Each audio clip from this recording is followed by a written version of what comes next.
नमस्कार दोस्तों। बचपन में आप सबने कविताएं तो पढ़ी हैं, पर यह कविता मुझे आज भी याद है। शायद आपको भी याद हो, तो सुनिए यह कविता।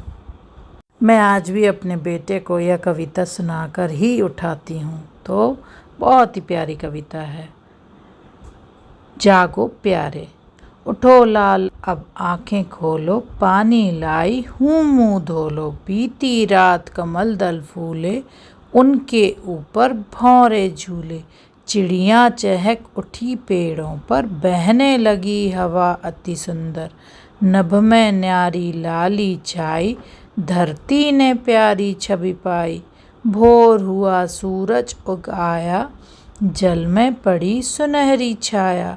ऐसा सुंदर समय न खो, मेरे प्यारे अब मत सो। तो यहाँ पर कविता में माँ अपने बेटे को उठाते हुए बोल रही है कि मेरे प्यारे बेटे, आंखें खोल लो, मैं पानी लाई हूँ और तो तुम मुंह धो लो। बीती रात यानी कि पिछली रात में कमल दल फूल गए हैं, यानी कि कमल में जो पंखुड़ियाँ होती हैं वो खुल गई हैं। उनके ऊपर भौरे झूलने लगे हैं। चिड़िया पेड़ों पर चहक रही हैं और बहुत ही प्यारी हवा चलने लगी है। नभ में यानी आकाश में प्यारी सी लालिमा छा गई है। धरती में ने प्यारी छवि पाई और धरती एक नई प्यारी सी छवि पाकर सुंदर दिखाई दे रही है। भोर हुआ सूरज उगाया, भोर यानी सुबह हो गई है, सूरज उगाया है। जल में पड़ी सुनहरी छाया, तो जो नदियां हैं उसमें सूरज की जो पर छाया दिख रही है वह बहुत ही सुंदर दिख रही है। अब चूँकि सूरज पीला होता है तो उसकी छाया भी पीली यानी सुनहरी ही होगी। यह वह बोल रही है अपने बेटे से। ऐसा सुंदर समय न खो, मेरे प्यारे अब मत सो। माँ ने प्रकृति की सभी खूबियाँ बताते हुए अपने बेटे से कहा है कि इतना सुंदर समय है, इसको सोकर तुम मत खो, उठ जाओ।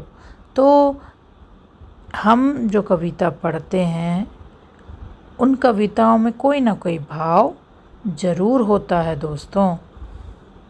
जिस तरह से हमारे माता पिता हमको वो जगाते थे और कहते थे कि उठ जाओ, इतनी देर तक मत सो।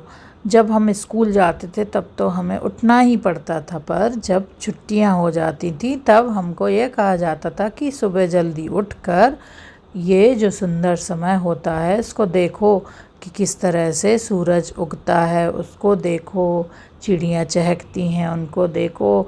और जो सुबह सुबह का जो समय होता है ना दोस्तों, वो वाकई में बहुत ही सुंदर होता है। उस समय जो बहुत ही प्यारी सी ठंडी ठंडी हवा चलती है और चारों तरफ एक खुशनुमा शांतिपूर्ण वातावरण होता है, उसको देखने के लिए माँ अपने बच्चे को जगा रही है। तो हम भी उस पड़ाव से गुजर चुके हैं जो हमने अपने माता पिता से देखा सुना था और हमको जिस तरह से जगाया जाता था। आज वो समय है कि हम खुद माता पिता बन चुके हैं और हम अपने बच्चों को यही सिखाएं कि वह सुबह जल्दी उठें और इस प्रकृति के सुंदर वातावरण को महसूस करें, क्योंकि सुबह जल्दी उठने से जितने फ़ायदे होते हैं उतने फ़ायदे रात में देर तक जगने से नहीं होकर नुकसान में बदलते हैं। तो यह कविता मेरे दिल के बहुत करीब है। मुझे आज भी यह कविता बहुत अच्छे से याद है, तो मैंने सोचा आपको भी इस कविता में शामिल करती हूँ। आप में से किस किस ने यह कविता बचपन में पढ़ी है या सुनी है, ज़रूर बताइएगा। यह कविता अयोध्या सिंह उपाध्याय जी ने लिखी है। तो धन्यवाद जितने भी महान कवियों ने ये सुंदर सुंदर कविताएं लिखी हैं। धन्यवाद।